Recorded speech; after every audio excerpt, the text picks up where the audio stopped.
Bem-vindo à Tribo TDAH, o podcast que hiperfoca na sua vida. Eu sou a Tata Finoto. Esse é o podcast para você, que é desatento, hiperativo e impulsivo e deseja descobrir mais sobre transtorno de déficit de atenção e hiperatividade. Essa é a nossa tribo. Nosso lugar para aprendermos juntos, sem julgamentos. Aqui também tem espaço para quem não é TDAH, mas quer nos entender melhor. Hoje nós vamos falar sobre TDAH e estigma. Então vem entender como preconceitos afetam a quem tem o transtorno e as consequências que a percepção social traz.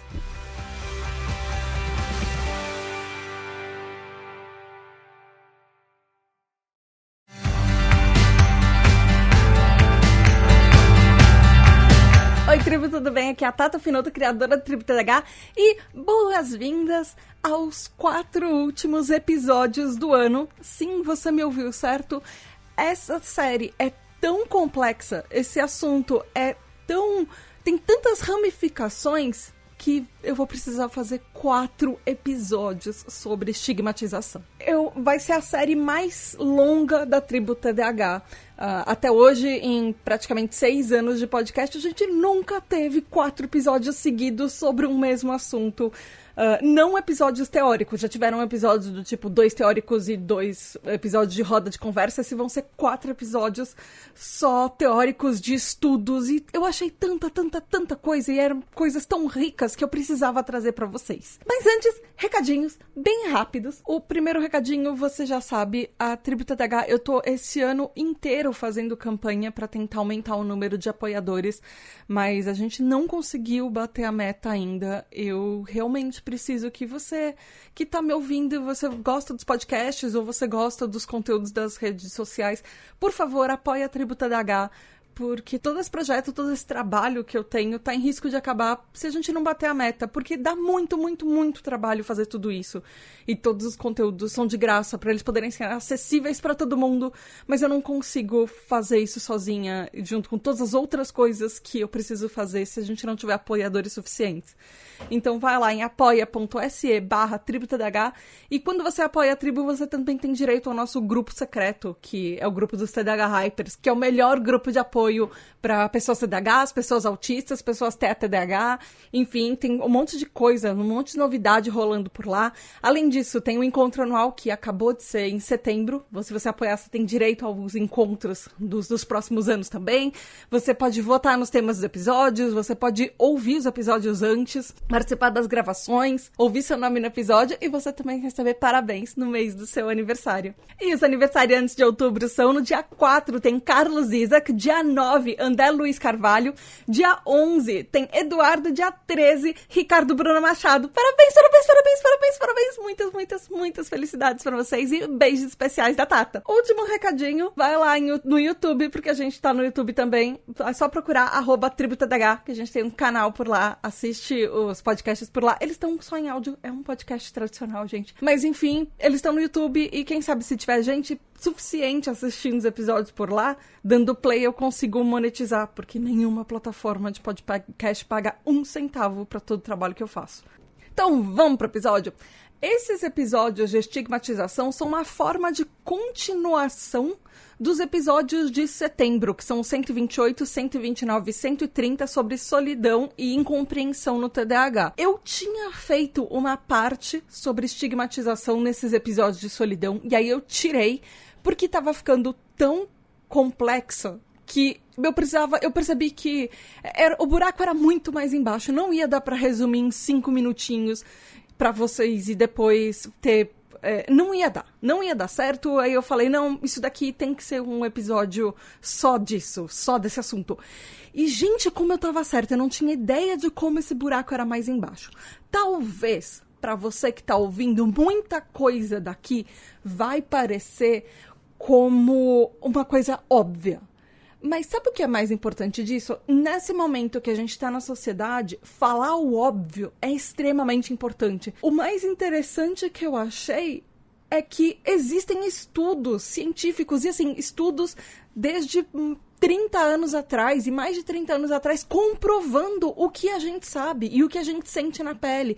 E o que várias pessoas falam que são coisas da nossa cabeça, a impressão que a gente tem, que a gente realmente sofre esse preconceito, e existem provas disso. Então, eu acho que esses 4 episódios são exatamente para mostrar como o que as pessoas acham que a gente está inventando e imaginando são fatos, e são fatos com comprovação científica, que todas as coisas que a gente ouve, quando as pessoas falam, você tá achando que TDAH sofre preconceito, mas ninguém com TDAH sofre preconceito. Aí a pessoa segue e fala, mas todo mundo tem um pouquinho de TDAH, né? E existe um monte de estudos falando sobre isso. E o que eu mais me espantei é quanto isso tá dentro das entranhas do tecido social, e ele permeia diversos níveis, inclusive de profissionais e governo, e todo mundo que deveria dar um aparato de suporte pra gente são pessoas que sofrem, e são camadas sociais que sofrem esse preconceito contra a gente. Então o buraco das coisas que a gente tem que lutar pra conseguir é bem mais difícil por causa disso, e a gente vai falar disso nesses 4 episódios. E assim como eu falei naqueles episódios de solidão e incompreensão, eu já vou deixar aqui um alerta de gatilho, porque talvez não sejam os episódios mais fáceis para você ouvir em público. Talvez você fique meio revoltado, porque tem um monte de coisa que me deixou com raiva nesses estudos, e eles podem ser meio sensíveis, porque a gente vai tocar em alguns assuntos. Obviamente, a gente vai falar de preconceito, então às vezes essas coisas, quando a gente passou por isso, elas doem lembrar sobre isso.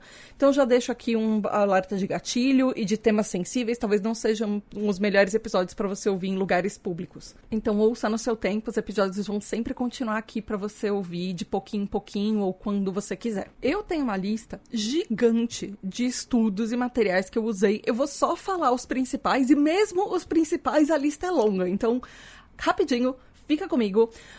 O estudo mais importante que eu utilizei, que ele foi base de mais 60% dessa pauta, é Stigma in Attention Deficit Hyperactivity Disorder, ou Estigma em Transtorno de Déficit de Atenção e Hiperatividade, que ele é de julho de 2012. Ele é da Universidade de Groningen, em Groningen, nos Países Baixos. Ele pegou um resumo, ele já tem 10 anos esse estudo, e ele pegou um resumo de vários outros estudos super importantes de 10 anos antes de que ele foi feito. Foi o que eu falei agora há pouco. A gente vai falar de todos esses materiais que eu usei, são materiais de 10, 20, 30 anos até hoje, falando de como isso, de 30 anos até hoje, tá dentro da sociedade, esses estigmas. Outro estudo que eu usei é Recent Attitudes Toward ADHD in Broader Community, a Systematic Review. Ou seja, atitudes recentes em relação ao TDAH na comunidade em geral, uma revisão sistemática. Ele é de fevereiro de 2022, ele é bem mais recente. Ele é da Deakin University, em Melbourne, na Austrália. Eu não faço ideia se eu pronunciei isso certo. Ele é também da University of Queensland, em Brisbane, na Austrália também. Murdoch Children's Research Institute, em Melbourne, na Austrália. University of Melbourne, em Parkville, na Austrália.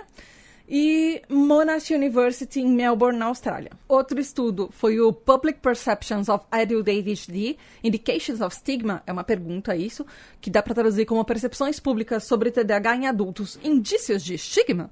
E ele é de novembro de 2020, ele é da University of Groningen, também em Groningen, nos Países Baixos, University Medical Center Rostock, em Rostock, na Alemanha, University of Heidelberg, em Heidelberg, na Alemanha também, e SRH Clinic Karlsbad Langensteinbach, em Karlsbad, na Alemanha. Gente, meu alemão tá enferrujado, eu provavelmente tô assassinando isso tudo, mas me desculpem, enfim. Outro estudo dele é bem interessante, é o Barriers and Facilitators to Understanding of ADHD in Primary Care, a Mixed Method Systematic Review, ou seja, barreiras e facilitadores para a compreensão do TDAH nos cuidados primários, uma revisão sistemática de método misto. Ele é de dezembro de 2028, ele é da University of Nottingham, em Nottingham, no Reino Unido. O que eu achei muito interessante é que ele analisou 13 países, estudos de 13 países, entre eles Austrália, Brasil, Canadá, Finlândia, França, Irã, Países Baixos, Paquistão, Singapura, África do Sul, Suíça, Reino Unido e Estados Unidos. Bastante coisa. Juro, só tem mais 2. O outro é Stigmatization of ADHD, a Developmental Review, ou seja, estigmatização do TDAH, uma revisão do desenvolvimento. Ele é de fevereiro de 2013 e ele é da Yale University em New Haven, nos Estados Unidos. E o último, finalmente, gente, eu falei, é muito estudo, desculpa. O último é Knowledge and Attitudes about Attention Deficit Hyperactivity Disorder, ADHD, and its Treatment. The Review of Children, Adolescents, Parents, Teachers and Healthcare Professionals. Ou seja, conhecimento e atitudes sobre transtorno de déficit de atenção e hiperatividade, TDAH, e seus tratamentos. As opiniões de crianças, adolescentes, pais, professores e profissionais de saúde. Ele é de julho de 2013, também da University of Nottingham, em Nottingham, no Reino Unido. E eu acho que talvez dê pra perceber, só falando a quantidade de estudos que eu coloquei na pauta, isso tirando todos os outros estudos e materiais que estão nas referências dos episódios, que isso vai ser longo. Tem mais de 35 páginas de pauta, por isso que vão ser 4 episódios, gente. Mas assim, vamos lá. Se você talvez não esteja familiarizado com a palavra estigmatização ou estigma, de qualquer jeito, por mais que você conheça a palavra, você sabe o que é isso? Você sabe como isso se aplica? E qual a história disso? Vamos lá, vamos dar um panorama geral rapidinho. Estigma, ela tem a etimologia da palavra, a origem da palavra, ela vem do grego stigma e do latim stigma. Gente, eu não sei falar grego nem latim, ok? Então vamos ficar com o meu aportuguesado. Então, que eles têm sentido de picada, de marca, de um sinal. Isso faz muito sentido quando você entende a história da palavra estigma. Ela é uma marca infame que era feita com ferro quente em brasa e era aplicada nos ombros, nos braços de bandidos, criminosos, ladrões, assassinos, escravos, etc. Quando eu era bem mais jovem, eu tinha um pouco mais de estômago para coisas meio gore e eu fui no Museu de Tortura dos Países Baixos, em Amsterdã, e tinham marcas, e algumas delas eram brasas que às vezes eles colocavam no rosto da pessoa, para indicar às vezes que a pessoa, por exemplo, teve um caso fora do casamento, que a pessoa era ladra, que a pessoa cometeu algum tipo de crime. Tinham letras diferentes para cada tipo de crime. Então isso, historicamente, isso é um estigma, é uma marca que as pessoas colocavam física, às vezes, em você, para indicar que você era um pária da sociedade. No dicionário, o estigma, a palavra não foge muito disso. O Aulete fala que é uma visão negativa e muito arraigada numa sociedade, que é a respeito de uma determinada prática, um comportamento, uma doença, etc. E também pode ser qualquer marca ou característica considerada negativa e desonrosa. Já o DICE, o Dicionário Online de Português, ele fala que é uma cicatriz ocasionada por uma ferida ou por um machucado, um sinal, que pode ser considerado ou definido como indigno, desonroso. E também, em medicina, ele é um indício próprio de uma patologia ou uma doença. Já o dicionário Merriam-Webster, ele fala que é um conjunto de crenças negativas e injustas que a sociedade ou um grupo de pessoas tem sobre alguma coisa. Uma marca de vergonha, desonra ou descrédito. Já os teóricos, nos estudos, eles falam que o estigma é uma caracterização de um indivíduo, que pode ser alguma coisa que a sociedade identifica como um demérito, uma falta de valor em um certo contexto. O estigma, ele reflete uma falta de crédito, assim, de um estereótipo que deriva de uma suposição que ela é falsa e uma associação entre um grupo de pessoas e uma característica desfavorável, um atributo ou um tipo de comportamento. Essa utilização do estigma e essa percepção também do estigma, de quando alguém é estigmatizado, elas podem ser descritas assim como uma interação complexa, segundo os teóricos. E ela é observada e ela é expressada justamente nessas interações sociais. Ou seja, ela pode ser percebida tanto em comportamentos cognitivos, afetivos e até características comportamentais. As atitudes de estigmatização, elas aumentam em resposta às atitudes de culpar a vítima pelas condições, e muitas vezes condições que ela não pode controlar. Ela reflete uma construção individualista que ela tá oculta atrás de moralismos e de uma visão de culpabilização de um indivíduo. E aí, eu não sei se você sabe, eu não sabia isso, e eu achei muito interessante descobrir, mas faz todo sentido. Existem 3 tipos de estigma. O estigma público, o self-estigma, ou seja, autoestigma, e estigma de cortesia. O que são cada um? Eu vou falar sobre eles mais detalhadamente em cada episódio, mas enfim. O estigma público é quando uma população colaborativamente aceita um descrédito e uma discriminação de estereótipos sobre um grupo que é visto como um grupo de fora. É tipo, são as pessoas, os outsiders, os excluídos. São membros ou indivíduos daquele grupo que são percebidos como diferente. E aí eles diferem da norma, sendo em um padrão físico, de comportamento ou de outras características intrínsecas à pessoa ou àquele grupo. E aí os estudos falam que os sintomas ou características e a própria rotulação de um transtorno mental já aumentam os riscos de um indivíduo como ser...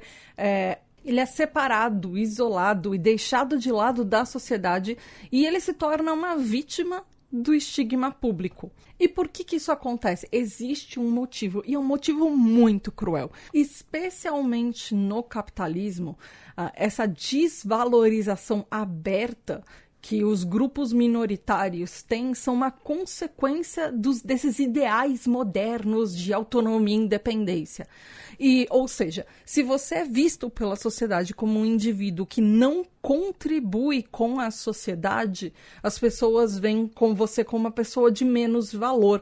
E justamente essas são as percepções que amplamente a sociedade tem por causa das limitações que alguns transtornos mentais têm. Às vezes, não é nem a limitação a palavra, mas as pessoas enxergam essa palavra na gente. Então, existe um julgamento de valor, existe um julgamento de capacidade de se autossustentar, de contribuir com a sociedade. Eu vou tocar num assunto que é muito, muito, muito delicado aqui, e já deixo um mini alerta de gatilho para essa parte, mas eu fui para a Alemanha, meu irmão está morando na Alemanha, e eu fui visitá-lo e a gente foi num museu de Holocausto. E é um dos museus, ele fala todos os culpados, enfim, e uma das partes me chocou muito e me tocou demais, e eu saí de lá chorando por causa disso, que é uma parte que eles contam a história das pessoas com deficiência, especialmente transtornos mentais, no nazismo.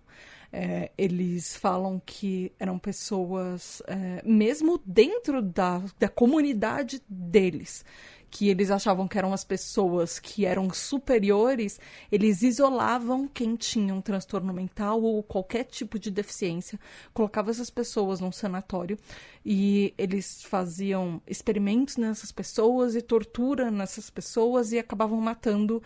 E aí eu chorei demais quando eu li a carta que eles mandavam para as famílias. Era uma carta que falava que você tinha que agradecer ao Estado pelo Estado te livrar de um problema e agora você estava contribuindo mais com a sociedade porque a pessoa que você tinha na sua casa, esse parente, esse filho que você tinha, era um problema para a sociedade e o governo te livrou disso.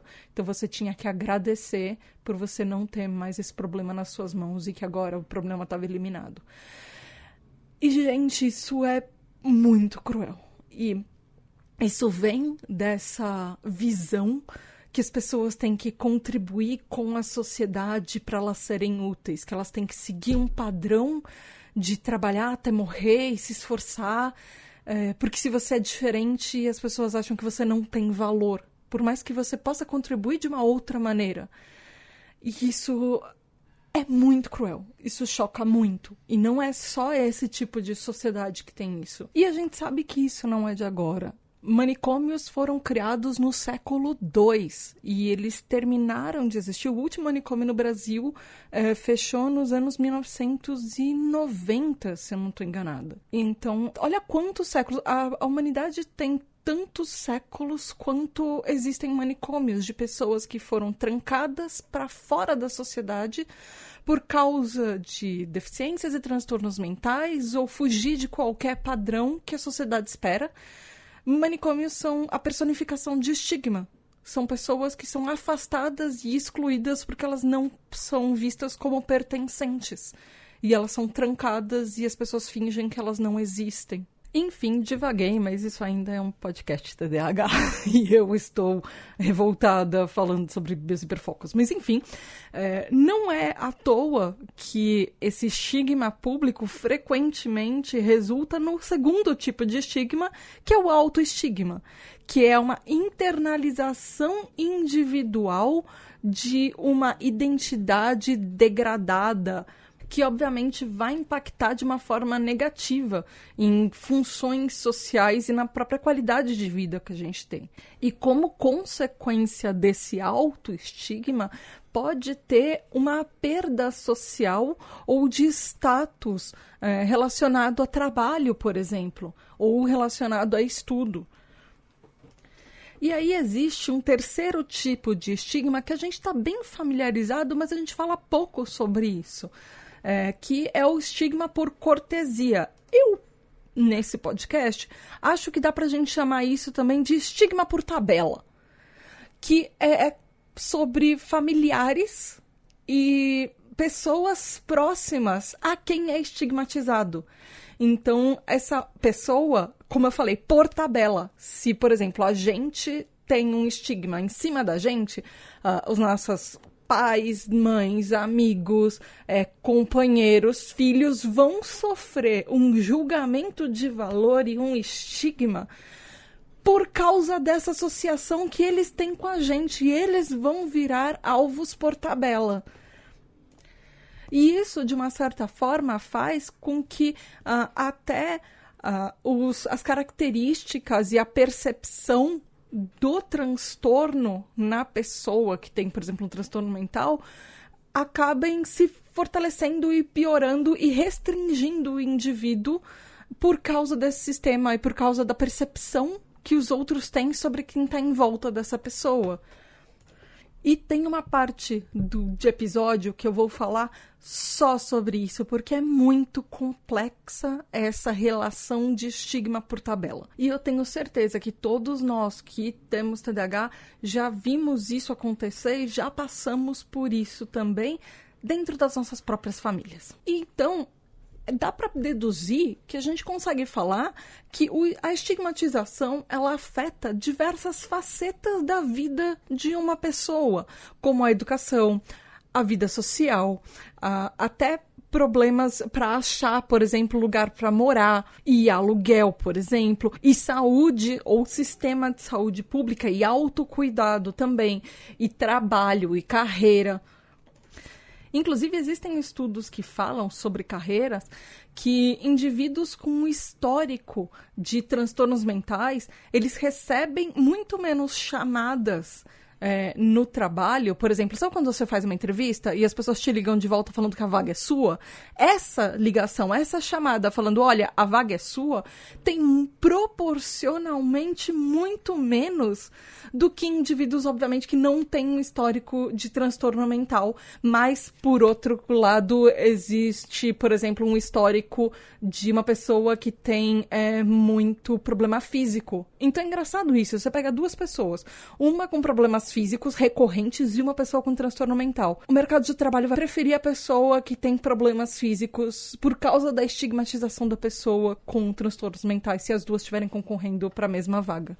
E já vamos deixar claro que isso, assim, dentro dessa comparação, porque, obviamente, os dois grupos têm muito menos chance comparado a alguém que não tem nenhum dos dois. Eu acho que isso é óbvio, mas eu precisava falar. E aí, tem uma coisa que é bem delicada, que são transtornos que têm uma origem que é percebida como arbitrária ou que as pessoas não conseguem definir exatamente de onde ela vem, ou até quais as causas do sintoma. Esses transtornos são acreditados que eles são percebidos pela sociedade como se eles estivessem sob o controle da pessoa. Então, as pessoas acham que É aquela história do TDAH ser falta de força de vontade, é exatamente isso. Então, são tipos de transtorno que têm ainda mais propensão para as pessoas estigmatizarem. E aí tem uns estudos que foram investigar estigma em transtornos mentais e eles concluíram que pode existir uma transição, inclusive, de sintomas e características mais leves, até para transtornos psiquiátricos que viram complexos e clinicamente mais significativos por causa do estigma. E aí, por exemplo, vamos pensar nesse sentido, por exemplo, a depressão. Uma pessoa que tem depressão e está com um quadro clínico de depressão, ela, dependendo do estigma que ela tem, das coisas que ela ouve que as pessoas falarem, ela pode chegar a consequências muito mais graves e a depressão se tornar um quadro clínico muito mais importante, muito mais pesado, por causa de várias consequências, até às vezes do próprio estigma. A pessoa não procura tratamento, ela se isola ainda mais, ela ouve o que as pessoas falam sobre ela e a impressão dela sobre ela mesma vai piorando ainda mais, ela já está com um quadro inicial e aí ela, de repente, essa depressão pode piorar em níveis muito alarmantes. Então não é uma coisa que é imaginativa falar isso aqui, um quadro clínico pode piorar por causa de estigma. É até bem óbvio pensar que em alguns casos, e dependendo do tipo de transtorno, isso realmente pode acontecer. Inclusive, é importante falar aqui que pensar e a gente supor ou presumir que todos os transtornos mentais e todas as condições mentais são exatamente iguais ou sofrem o mesmo tipo de estigma e de atitudes com relação a isso é em si um tipo de estigma. Porque o estigma, por exemplo, que uma pessoa com TDAH sofre e o estigma, por exemplo, que uma pessoa com esquizofrenia sofre são completamente diferentes, por exemplo. Ou uma pessoa com depressão, ou uma pessoa disléxica. Então, dependendo do que a gente tem, o tipo de visão que a sociedade vai ter e o tipo de clichês que eles vão assumir sobre a gente, que eles vão achar sobre a gente, é diferente. E a gente, com um transtorno mental, achar que outra pessoa com outro transtorno mental passa pelas mesmas coisas ou não passa pelo que a gente passa, já é uma forma de preconceito em si. Então, nem a gente está livre de ter estigmas e preconceitos, por exemplo, especialmente sobre as coisas que a gente desconhece. Até porque existe evidência científica bem considerável para concluir que nem todos os transtornos mentais ou condições mentais são estigmatizados da mesma maneira. Ok, meia hora de episódio, e como diria o Peninha, a gente finalmente vai começar esse episódio porque você está aí do outro lado falando o que você provavelmente sempre fala, mas Tata, o que isso tem a ver com o meu TDAH? Quais os estigmas que a gente passa no TDAH? Tantã! Vamos começar a primeira parte dos 4 episódios, porque, gente, como isso é complexo. Primeira coisa que eu acho que eu preciso falar sobre TDAH e estigma é que não tem nada de vergonhoso ou de demérito ter TDAH. É o nosso cérebro que funciona diferente. Ou não deveria ter um preconceito atrelado a isso. Mas na sociedade, ter um transtorno, como a gente já falou até agora, é visto como um defeito. E isso, obviamente, não é verdade. A gente só funciona diferente. As pessoas que só não enxergam isso, elas não têm empatia suficiente. Então, assim, é um problema delas e não nosso. Eu acho que se eu tiver que deixar uma mensagem importante nesses 4 episódios o estigma fala muito mais sobre quem está estigmatizando a gente do que sobre a gente. Fala muito mais sobre o preconceito dos outros e a falta de informação dos outros e a falta de empatia para quem é diferente do que quem está sofrendo toda essa estigmatização, quem está sofrendo preconceito. Então, o problema deles. A gente sofre as consequências disso. E tem muitas consequências. Mas é um problema de preconceito deles. Reflete sobre quem a gente realmente é. Acho que deu pra entender isso, ficou claro? Se você quiser escrever isso numa mensagenzinha no post, de colocar isso no seu espelho, talvez. Mas, enfim. Dito isso, TDAH sofre um risco muito grande de ser confrontado com estigma e preconceito e discriminação ao longo da nossa vida inteira. E essa frase, inclusive, eu li em vários estudos, infelizmente. De uma forma geral, o público tem altos índices de rejeição e um desejo até de se manter afastado e socialmente distante de quem tem TDAH. Existem estudos que fizeram esses testes e mostraram isso. As pessoas são relutantes em interagir socialmente com a gente. Mesmo que as características do próprio TDAH e o conhecimento que a população em geral tem sobre a gente, sobre o nosso transtorno, mesmo que esse conhecimento possa ser diferente entre populações e dentro, por exemplo, de um próprio país, dependendo de cidade para cidade, de estado para estado, isso pode mudar. O nível de conhecimento geral da população sobre o TDAH pode mudar diferente das populações, ou, por exemplo, dentro dos grupos, mas as atitudes negativas, de uma forma geral, elas sempre aparecem presentes. E os estudos falam que elas continuam presentes, elas continuam fazendo parte da nossa vida em todas as fases da vida. O estigma não é uma coisa que tem uma fase da vida, só na infância ou só na vida adulta. Não.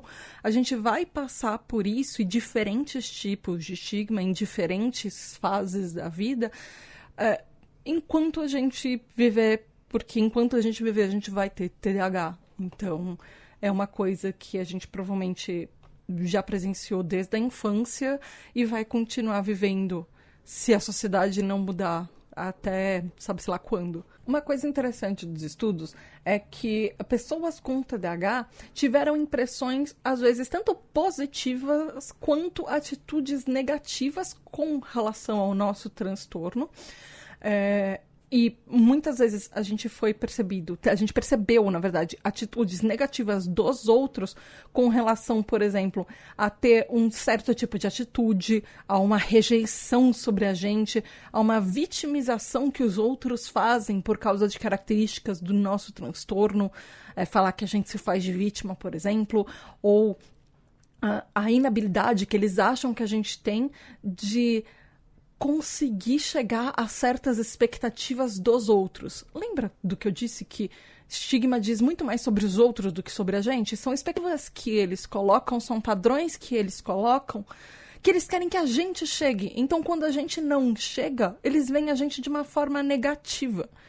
Então, isso obviamente faz com que a gente se sinta inadequado, incompetente, incompleto, faltante, por causa das expectativas dos outros e por causa da reação que eles têm com coisas que eles colocaram na cabeça deles de uma coisa que a gente deveria representar. Então, quando os jovens, por exemplo, com TDAH, perceberam que os comportamentos deles estavam sendo estigmatizados, esses jovens tinham muito mais propensão de ter um senso de alto valor global que é para pior, ou seja, a autoestima deles era pior, a impressão que eles tinham deles mesmos era pior quando eles eram estigmatizados por outras pessoas, por terceiros.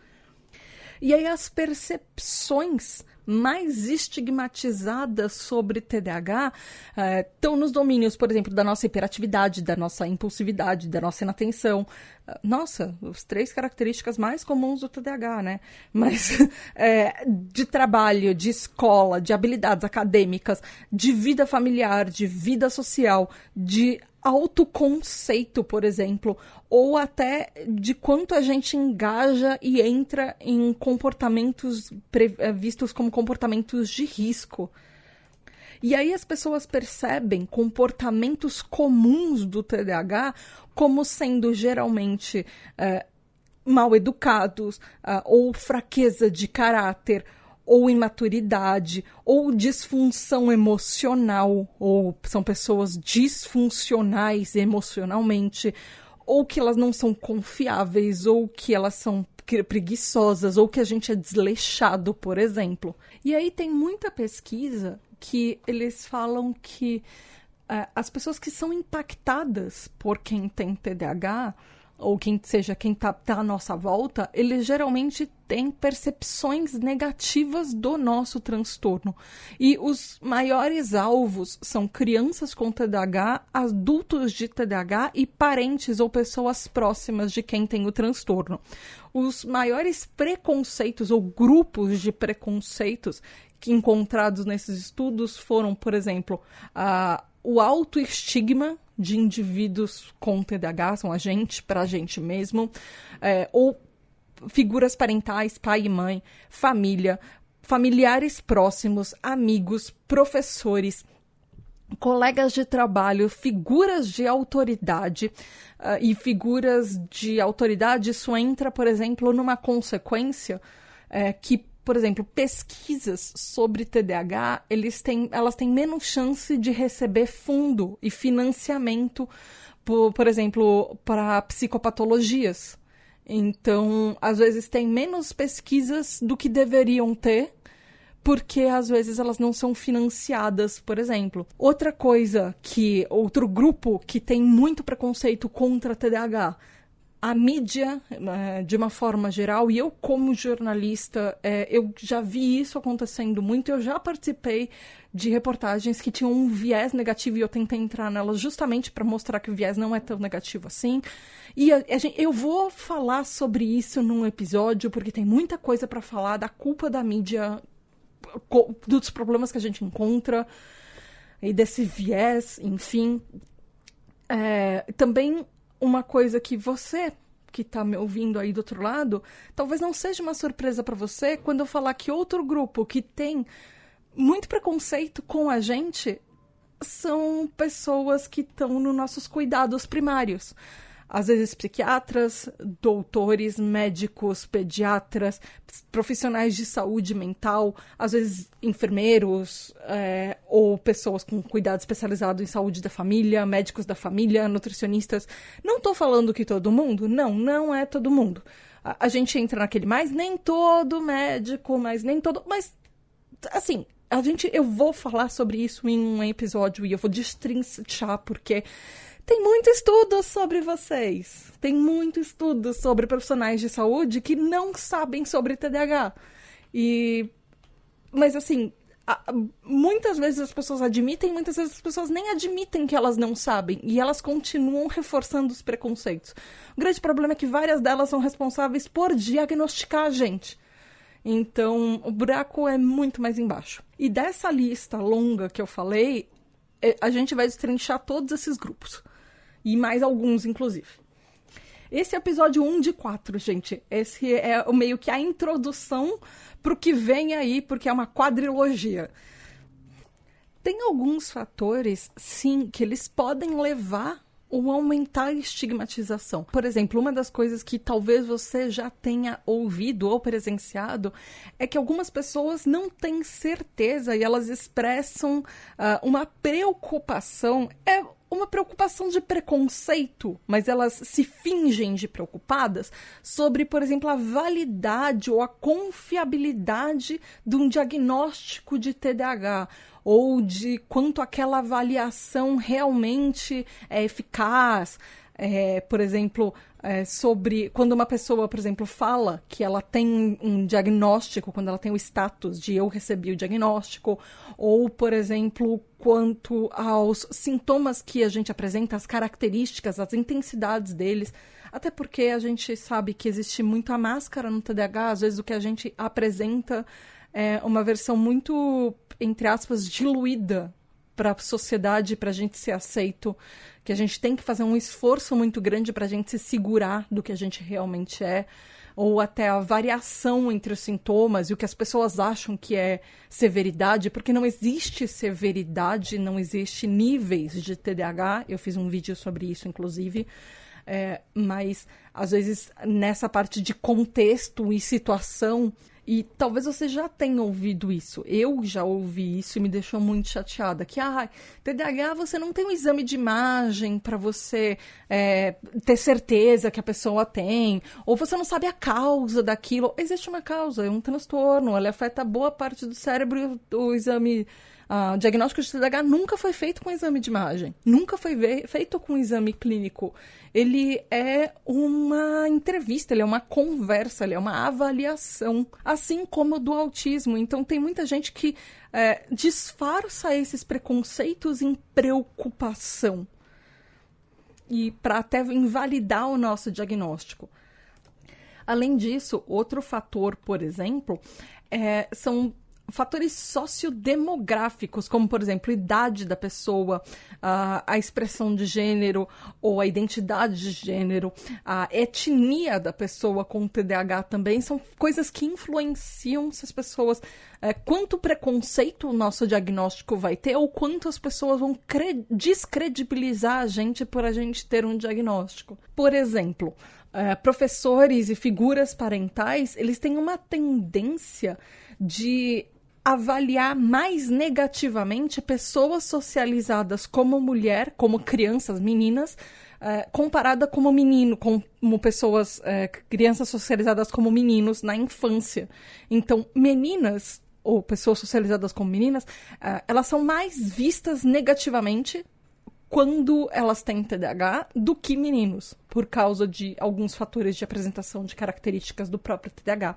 E o pior é que essas tendências de pais e professores vendo a gente negativamente estavam presentes, inclusive, depois de controlar os fatores externos de comportamento da criança. Então, quando você é vista pela sociedade como mulher, as características do TDAH são menos toleradas. O que faz com que muitas meninas ou muitas pessoas que foram socializadas como mulheres na infância tenham muito menos diagnóstico, sendo elas mulheres cis ou, por exemplo, meninos trans. Se a gente, em algum momento da vida, foi socializada como mulher, ou até pessoas não binárias, enfim, mas o nível de diagnóstico é muito menor. E a gente provavelmente era muito mais criticada com isso desde o começo. É muito mais comum que essa seja uma das populações que tem o diagnóstico mais tardio, por exemplo. E aí, por exemplo, como isso afeta o tratamento e a nossa medicação? A estigmatização do TDAH afeta, obviamente, o tratamento. As pessoas são meio céticas e meio desconfiadas com relação a remédios para TDAH.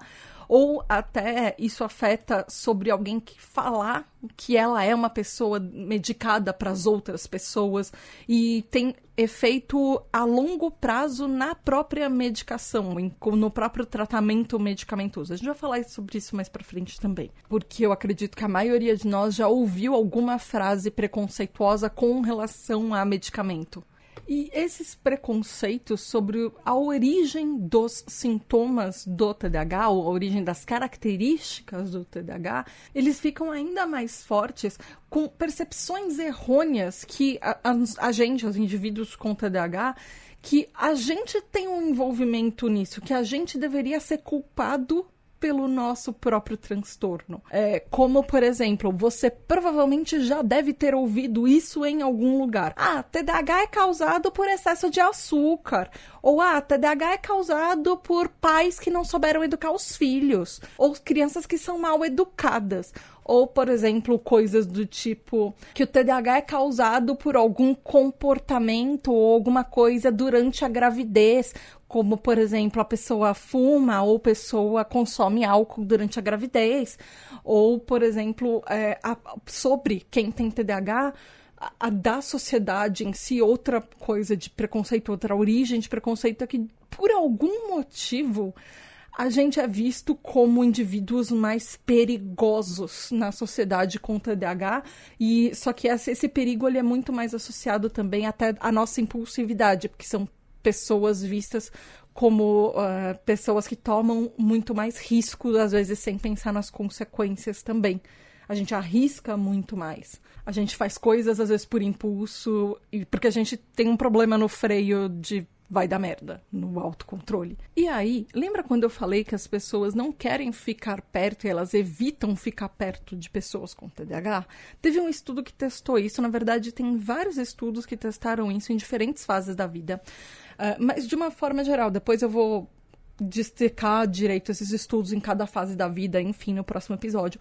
Mas teve um deles que falou que a exposição de uma pessoa neurotípica a uma pessoa com TDAH ou que tenha características de TDAH aumentava a tendência desse indivíduo neurotípico de falar que a gente era uma pessoa menos favorável, que eles não queriam muito ficar perto da gente, ou de classificar a gente pior do que classifica as outras pessoas também.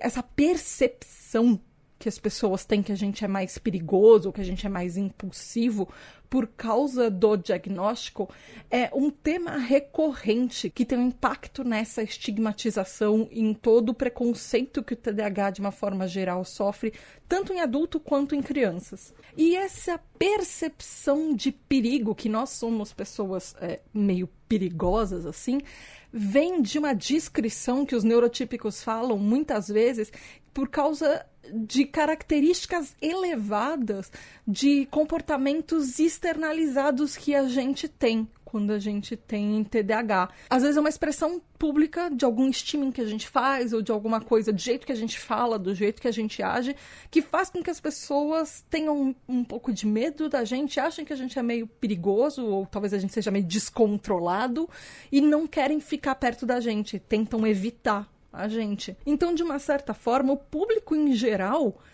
ele tem umas estruturas bem moralistas quando eles avaliam a gravidade ou as próprias características do TDAH. E a confiabilidade que o TDAH tem, que o status de ter um diagnóstico de TDAH tem, especialmente quando comparadas a outras condições, outros tipos de condições. Mas, de uma certa forma, as atitudes negativas, elas são associadas a comportamentos relacionados ao TDAH, mas não ao diagnóstico e ao, entre aspas, rótulo do TDAH em si.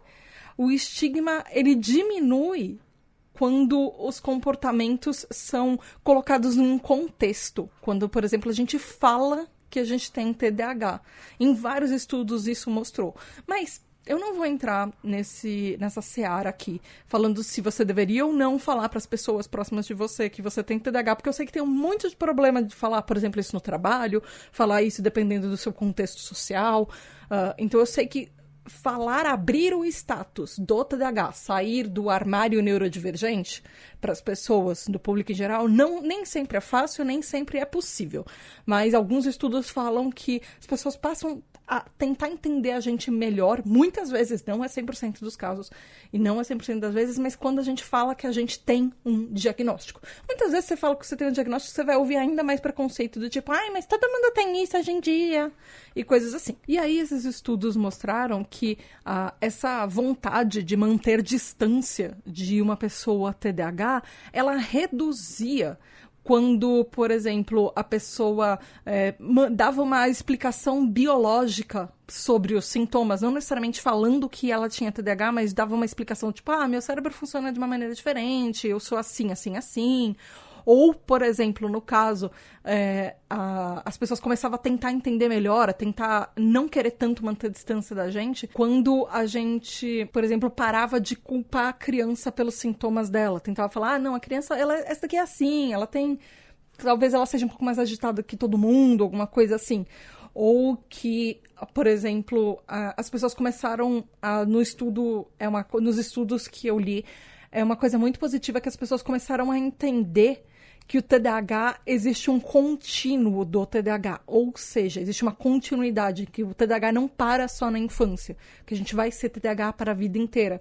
Isso é uma coisa que eu achei bem positiva, porque os estudos estão mostrando que esse tipo de preconceito, ele está diminuindo significativamente na sociedade nos últimos anos, nas últimas décadas, na verdade. Mas, em compensação, tem algumas reações sociais que elas às vezes são atreladas ao TDAH, ainda em conjunto com esse preconceito. Pessoas que acham, por exemplo, que a gente precisa de mais ajuda do que todo mundo, ou as pessoas, quando você fala que você tem TDAH, ou que você fala algumas características do TDAH, explicação biológica, assim, explicação científica, talvez não necessariamente falando do status TDAH em si, da letrinha, às vezes as pessoas sentem pena da gente, ou tipo, mais dó, sabe? Eu, particularmente, não gosto de pessoas que sentem pena de mim, porque eu sou bem...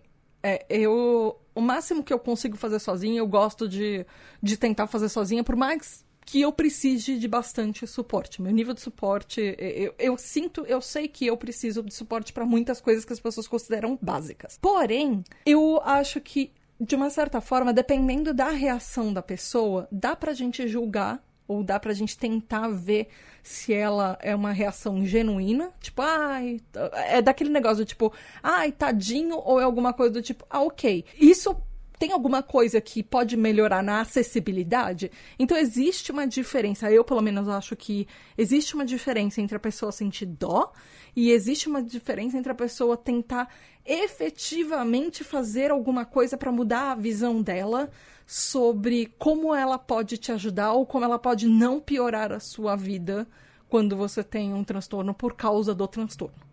Então, eu acho que existe um limiar aí, que é um limiar que a gente tem que até tentar entender e tentar trabalhar isso nas outras pessoas.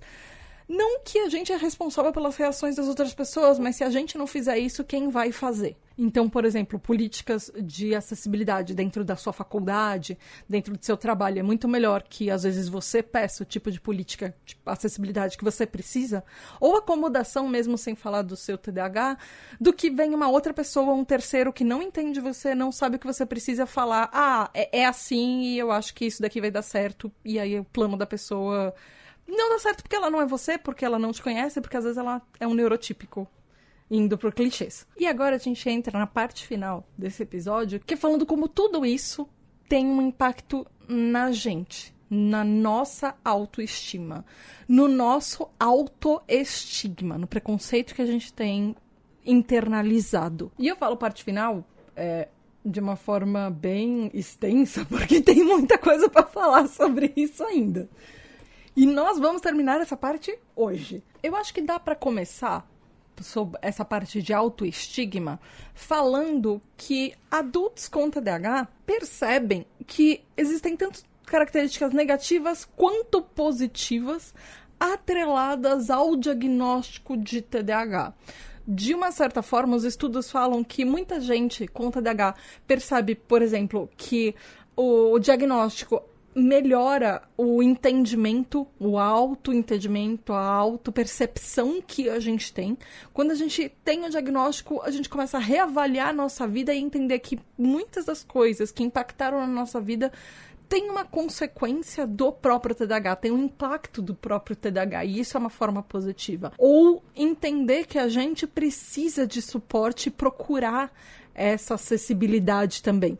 Mas, em compensação, o próprio diagnóstico de TDAH muitas vezes faz com que a gente se sinta meio desvalorizado e, em muitos casos, faz com que a pessoa perca um pouco da autoconfiança que ela tem, que já é abalada por talvez viver muitos anos sem diagnóstico. Especialmente porque pode parecer até desencorajador quando a gente trabalha tanto e a gente se esforça tanto para administrar todas as características do TDAH, para de repente ver que os nossos esforços vão ser dispensados e sofrer preconceito de outras pessoas por causa de preconceitos delas, por causa de coisas que elas não entendem e elas não vivenciam.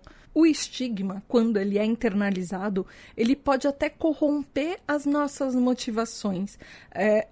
fazer com que às vezes a gente desista até de ter sucesso e até conquistar alguma coisa que a gente quer.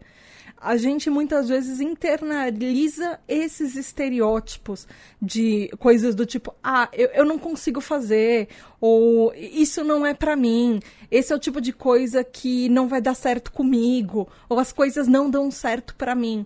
Esses são alguns tipos de pensamento que eles podem ser muito comuns, com ou sem o diagnóstico de TDAH, ou mesmo com um diagnóstico tardio, coisas que talvez a gente tenha pensado a vida inteira, sabendo ou não do diagnóstico de TDAH. Mas, ao mesmo tempo, o autoestigma é uma negação.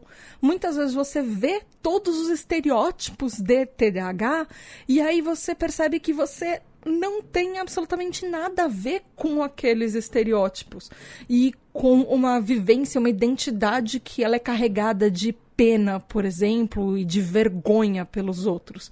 Você, às vezes, por exemplo, existe um estereótipo do TDAH que é o Bart Simpson. Eu não sei se é canônico ou não, até onde eu sei, Bart Simpson não é canônico TDAH, ou seja, os criadores não falam que o Bart tem TDAH, com todas as letras, mas ele é o estereótipo de menino com TDAH. E muitas vezes você olha aquele estereótipo e fala, não, isso não me pertence.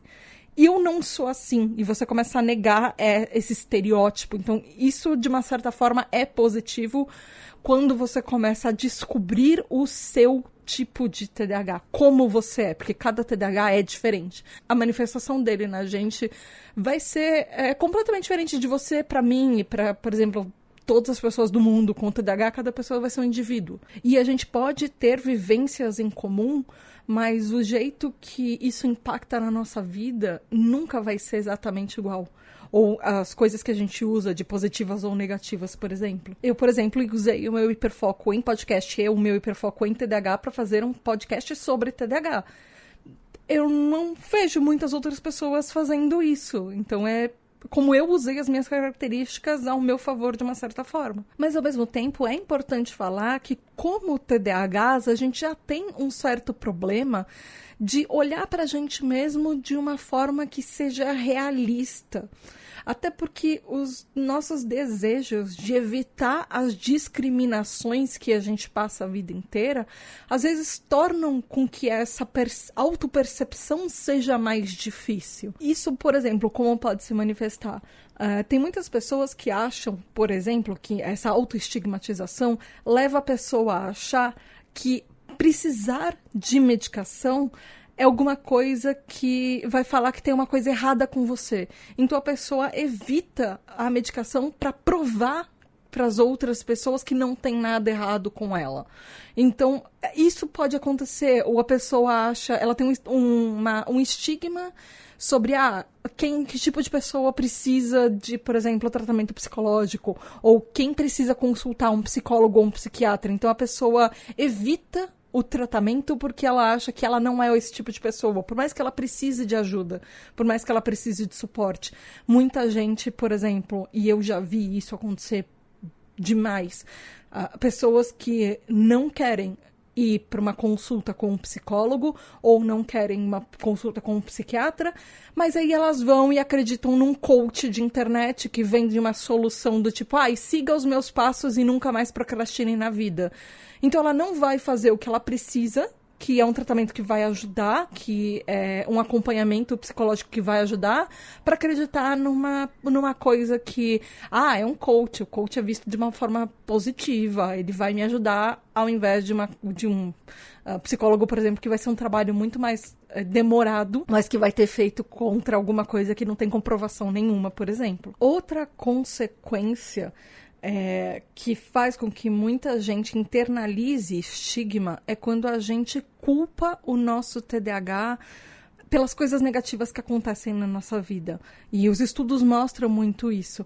Às vezes, quando a gente não chega nas nossas próprias expectativas, não chega nos nossos próprios objetivos, a gente tende a culpar o TDAH por isso.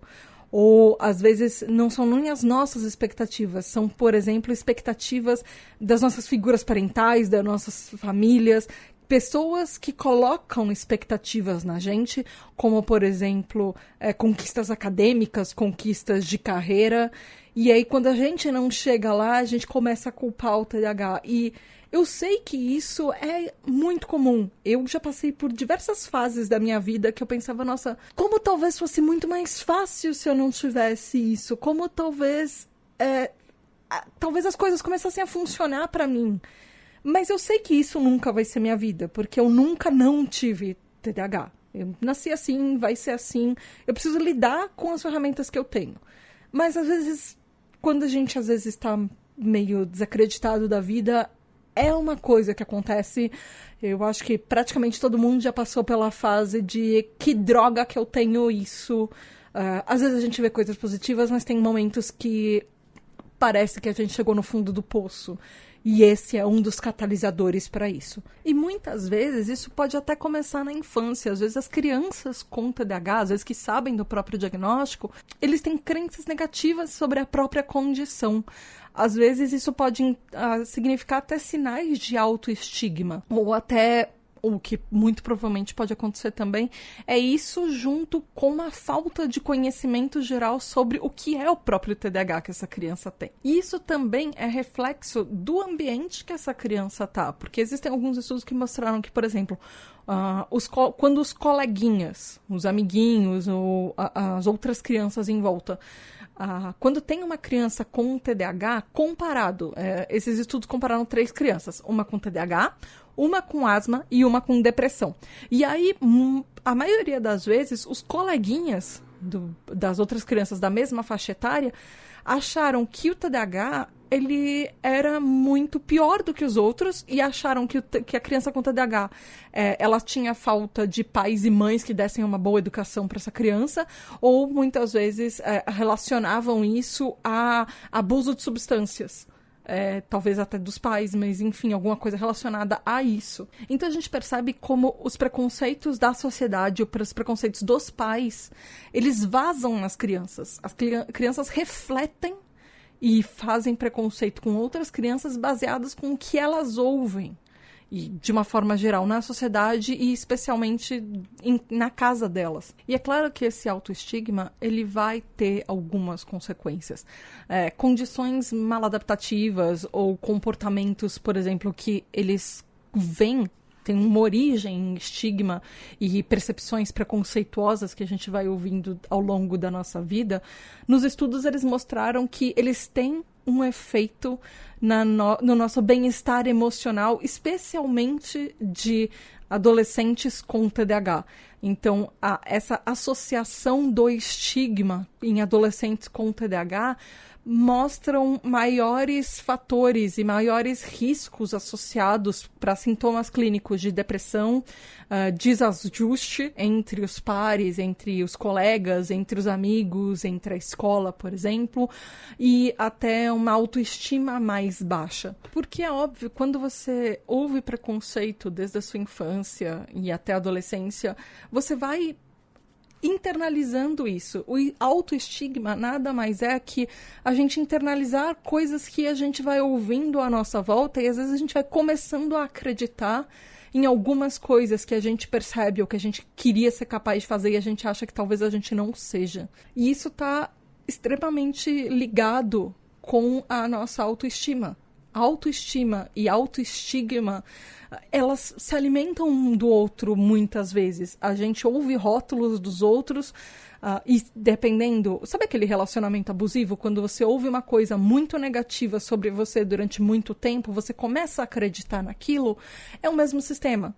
Então são coisas que a gente precisa se livrar e precisa olhar pra gente e perceber que não é assim, a gente não é assim, a gente não é aquilo que os outros acham que a gente é, porque ninguém conhece a gente o suficiente pra julgar todos os esforços que a gente faz na nossa vida, ou pra entender todas as coisas que a gente já conquistou até esse momento, todos os sonhos que a gente tem, ou o que a gente abriu mão para chegar onde a gente está hoje, por exemplo. Uma das coisas que a gente mais abriu mão para poder viver em sociedade é a nossa própria saúde mental, porque as outras pessoas não tornam fácil pra gente.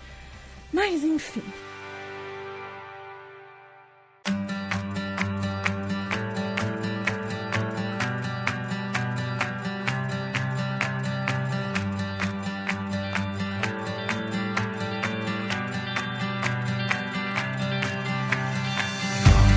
episódio está longo. Eu falei que eu ia terminar essa parte de autoestigma e eu terminei. No nosso próximo episódio tem muita coisa pra falar, mas eu vou ficar por aqui hoje. No próximo episódio, a gente vai conversar sobre quais são os preconceitos e esses estigmas que a gente vive em cada fase da vida.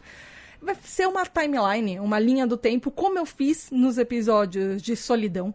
Então, eu vou falar sobre infância e, assim, preconceitos de criança para criança e de adulto para criança. Também o que acontece na adolescência, na vida adulta, quais os preconceitos mais comuns que a gente ouve sobre TDAH na vida adulta. E também uma coisa extremamente interessante que eu achei nos estudos, que raramente a gente encontra recortes nesses estudos. E eu achei uma coisa... e era muito detalhada, eu achei muito legal, que é um recorte de minorias, especialmente falando de preconceitos étnicos e grupos étnicos, especialmente em pessoas negras, mas também sobre latinos, por exemplo, asiáticos, com relação ao diagnóstico de TDAH, ao TDAH em si. Então isso são coisas que eu vou falar na segunda parte do episódio, no próximo episódio. Então fica comigo que semana que vem tem mais. Você sabe que você pode conversar comigo, falar se você já sofreu estigma, se você tem algum autoestigma, como você percebe os preconceitos da sociedade com relação a você. Fala comigo nas redes sociais. Eu sou @tributadh no Instagram, TikTok, no Blue Sky. Blue Sky é @tributadh.bsk.social. Na Twitch também, eu tô em todas as redes, então fala comigo. No YouTube também, não posso esquecer. Não esquece de avaliar positivamente, dar 5 estrelinhas no Spotify, no Apple Podcasts, curtir e assinar também lá no YouTube. E não esquece, você pode ajudar todo esse projeto a continuar e que a Tribo TDAH não acabe. Faça parte dos TDAH Hypers e vem para o nosso grupo de apoio, melhor grupo de apoio da internet sobre TDAH, autismo, TDAH. E aí você vai participar das nossas conversas, você pode votar nos episódios, você pode participar das gravações, ouvir seu nome, receber todos os episódios adiantados, saber sobre detalhes que estão acontecendo dentro da Tribo TDAH que ninguém mais sabe, só lá dentro a gente conversa, segredos de bastidores, enfim. Vai lá em apoia.se/Tribo TDAH. A gente se vê semana que vem com a segunda parte desse episódio, tem muita coisa pra falar. É isso, beijos da Tata e até semana que vem. Tchau!